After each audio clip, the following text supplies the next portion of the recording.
जी हां, इस बीच ईरान और इजराइल जंग में एक रूसी एयरबेस पर हमला हो गया है। यह बड़ी खबर इस समय सीरिया से आ रही है।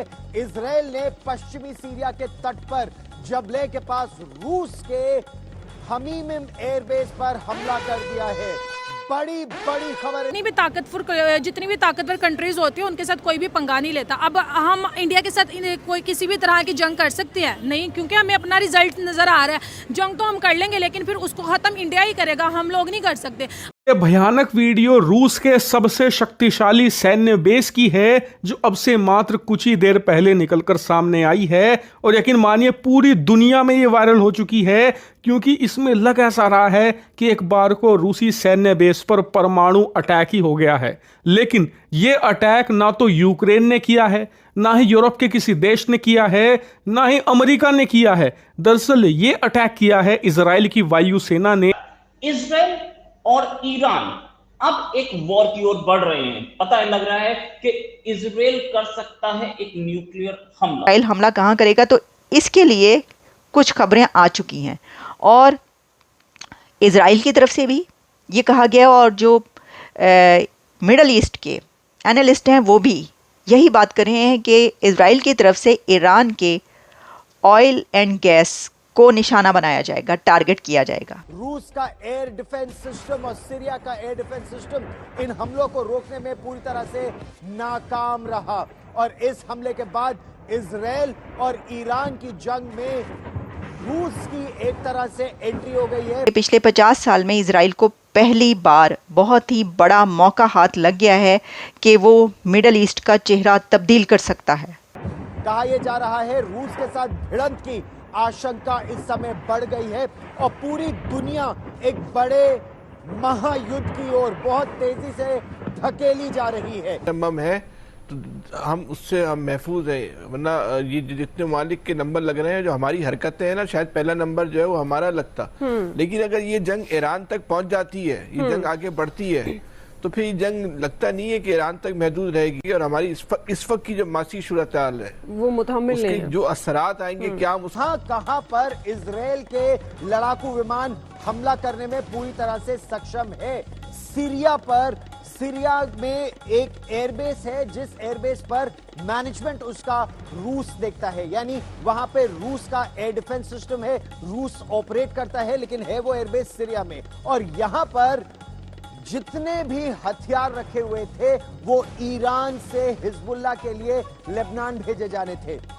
ये खुफिया जानकारी मिल गई इजराइल को और उसके बाद इजराइल का युद्धपोत भी यहां पहुंचा और इजराइल के लड़ाकू विमान भी यहां पहुंचे और एक साथ ताबड़तोड़ जो उन्होंने मिसाइलें दागी।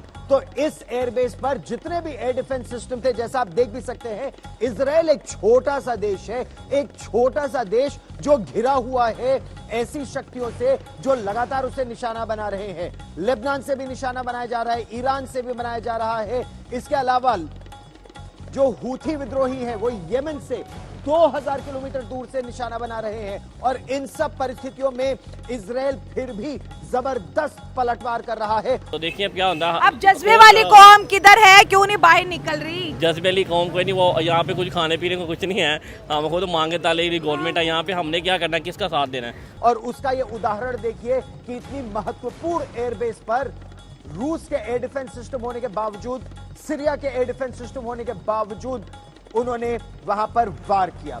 और इजराइल का ये जो हमला हुआ है सीधे तौर पर रूस पर तो नहीं है, लेकिन नमस्कार दोस्तों, नमो राष्ट्रवाद में आपका स्वागत है। सीरिया में जो रशिया का एयरबेस है उस पे हमला हुआ है इजराइल का। दरअसल इस एयरबेस का इस्तेमाल कर रहा था हिजबुल्लाह और ईरान हथियार भेजने के लिए, और यही रीजन है इजराइल ने इस एयरबेस पे हमला किया है। और यहाँ पे काफी रशियन सैनिक भी मारे गए हैं। कितने मारे गए हैं? लगभग 600-700, लेकिन ये कुछ आंकड़ा अभी कंफर्म नहीं है कितना नुकसान हुआ है। लेकिन हाँ, ये रूस का सबसे बड़ा सैनिक बेस था रशिया के बाहर, और इसमें इतना बड़ा हमला हुआ है तो काफी लोग इसमें मारे गए हैं। अब इस सारे युद्ध में अब रशिया की भी एंट्री हो गई है, क्योंकि एक तरफ तो रशिया यूक्रेन वॉर में फंसा हुआ है, दूसरी तरफ ईरान के साथ काफी क्लोज इनकी फ्रेंडशिप चल रही थी, जिसमें ईरान के साथ ये लोग हथियार भी ले रहे थे और ईरान से कई तरह के हथियार ये लोग ले रहे थे, मिसाइल्स भी ले रहे थे और बहुत ड्रोन वगैरह भी ले रहे थे। इस वीडियो को आप अंत तक देखिएगा, आपको बिल्कुल समझ में आ जाएगा कि ये पूरा मैटर क्या है। अब यहाँ पे भारत की भी एंट्री होती है, क्योंकि भारत काफी क्लोज एलाई है इजराइल और रशिया दोनों का। अब भारत को चाहिए कि वो रशिया को समझाए कि उसको इस जंग में नहीं पड़ना चाहिए। आप इसके बारे में क्या सोचते हैं कमेंट बॉक्स में जरूर लिखिए। वीडियो अच्छा लगे लाइक करें, शेयर करें,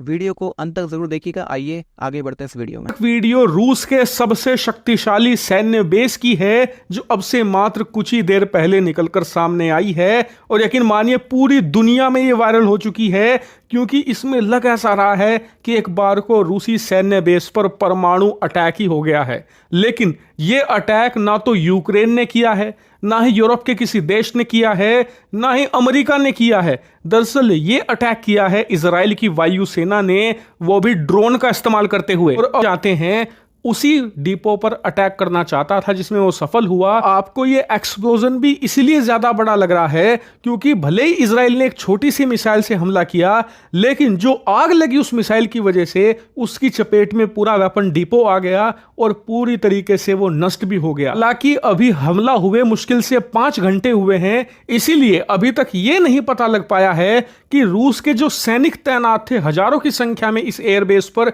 उनमें से कोई मरा है। भी कोई भी अटैक ऐसे ही नहीं करता, उसके पीछे एक कारण होता है। यहां पर भी कारण है। दरअसल रूस का जो सबसे शक्तिशाली सैन्य बेस है आउटसाइड रशिया, यानी कि रूस के बाहर, इनका जो सबसे शक्तिशाली बेस है वो सीरिया के अंदर लताकिया में है, जिसे कि हमाम कहते हैं। उस एयरबेस पर रूस अपने सबसे ताकतवर हथियार तैनात करके रखता है ताकि मिडिल ईस्ट में जो उसके साथी हैं उन्हें कभी जरूरत पड़े तो मदद के लिए दे सके। आप ये जानते ही होंगे कि इस समय ईरान और यहां पर रूस की बहुत ही कट्टर दोस्ती हो रखी है। एयर स्ट्रिप उस ठिकाने को पूरी तरीके से तबाह कर देता है इजराइल, क्योंकि उनका इंटेलिजेंस नेटवर्क बहुत ही ज्यादा नेक्स्ट लेवल का है। उन्हें कई दिन पहले ही पता लग जाता है कि ईरान फलाने एयरपोर्ट के जरिए हथियार सप्लाई करने वाला है हिजबुल्लाह को।